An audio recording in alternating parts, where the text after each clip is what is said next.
Welcome to Para Power's 30 Days of Read Alouds, celebrating Black History Month with 30 days of read alouds with featuring characters of Black and Brown children.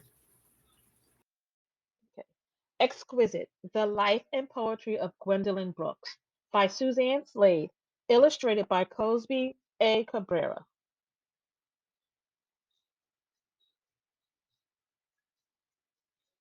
Gwendolyn grew up in the big city of Chicago with little money to spare, yet her family owned great treasure, a bookcase filled with precious poems.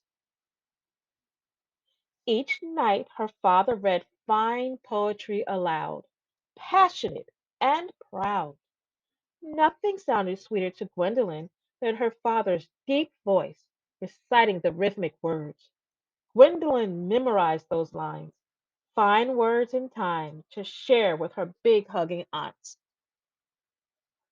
When she was 7, Gwendolen began arranging words into poems of her own.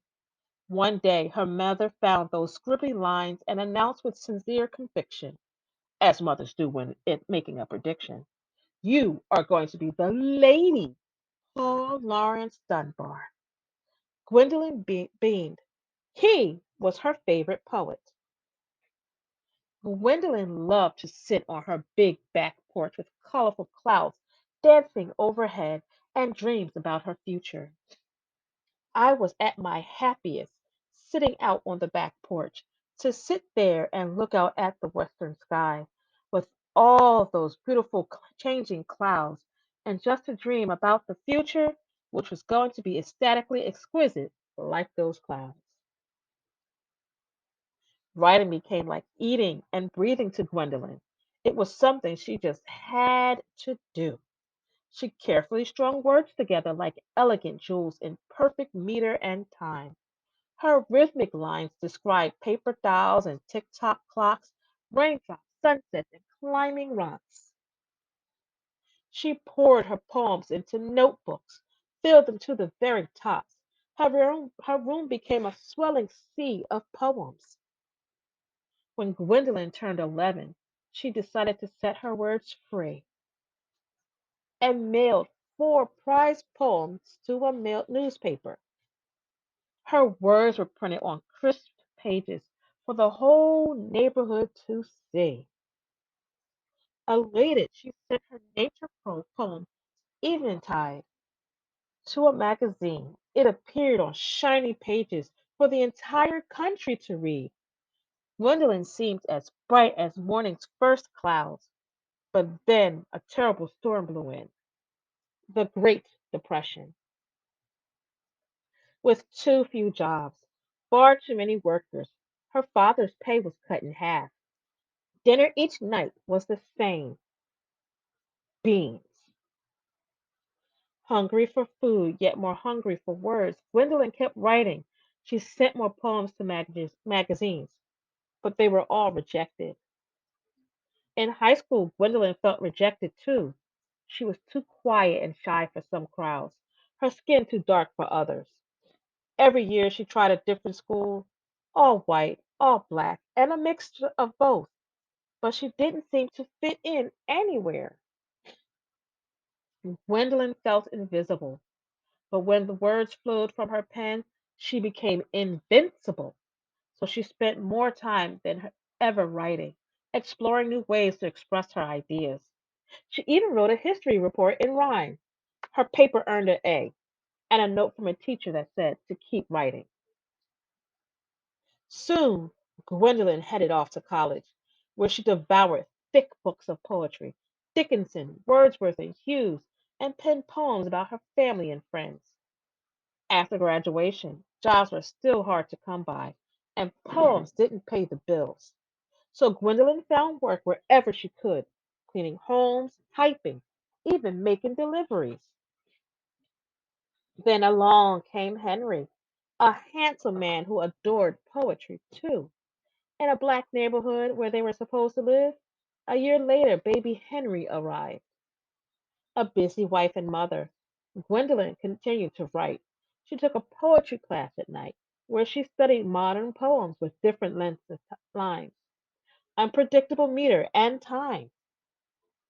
Inspired, she created unique poems about the nonstop busyness, the hard luck grittiness of life in the south side of Chicago neighborhood, Bronzeville, where businesses boomed on 47th Street, where hardworking families didn't have enough to eat, where people jumped and jived to a new jazzy beat, and Gwendolyn kept publishing her words until they sparkled like silvery summer clouds.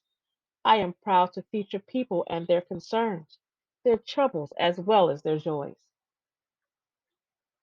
Eventually, one of her poems won a contest, then another and another.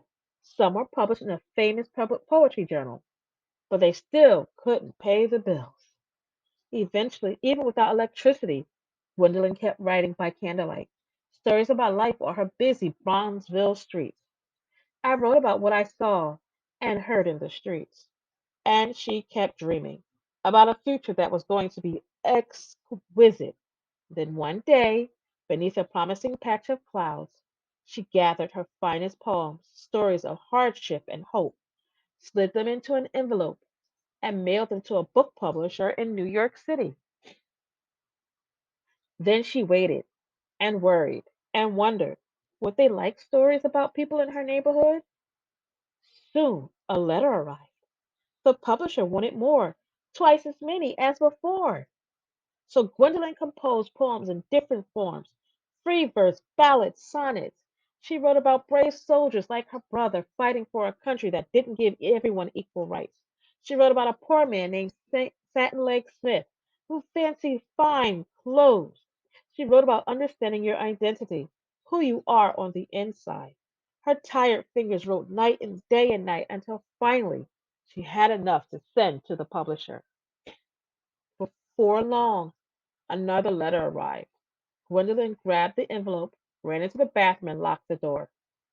Hands trembling, she opened it. The publisher loved her poems. Soon they became a beautiful book, A Street in Bronzeville. But Gwendolyn had more stories to share, important stories about a young girl growing up, getting married, and starting her own family in a city where people judged others by the color of their skin. Those poems, powerful poems, became her second book, Annie Allen. Gwendolyn's words drifted into the world like bright, brilliant clouds. Her poems help people better understand others. They encourage people to take a closer look at themselves. They changed the way some people thought and acted. But even two books couldn't pay the bills. Money was tighter than ever. Yet everywhere she looked, Gwendolyn saw stories that needed to be told. So she kept writing. Then, one cloudy day in May, Gwendolyn electricity was turned off again. Suddenly, the phone in her dark apartment started ringing. Was it another bill collector? She hesitated. Then she picked up the phone. A reporter on the other end asked one question. Do you know you have won the Pulitzer Prize? Gwendolyn couldn't believe it. She grabbed her son and they danced around the apartment. Outside, exquisite clouds exploded in the sunset sky because Gwendolyn had won the greatest prize in poetry. Clouds, written by Gwendolyn Brooks at age 15. Oh, when I look into the sky and see those quiet clouds, now all arrayed in fleecy white, now dressed in colored shrouds, it seems I cannot draw my eye from that rich heaven land, and drinking in the wide expanse, I filled with rapture stand, unheedful of my transfixed state. They float serenely by, those stately clouds, calm sentries of the sky. How can I fear to leave the earth when heaven holds this glow? Cloud colored happiness and peace await me there, I know.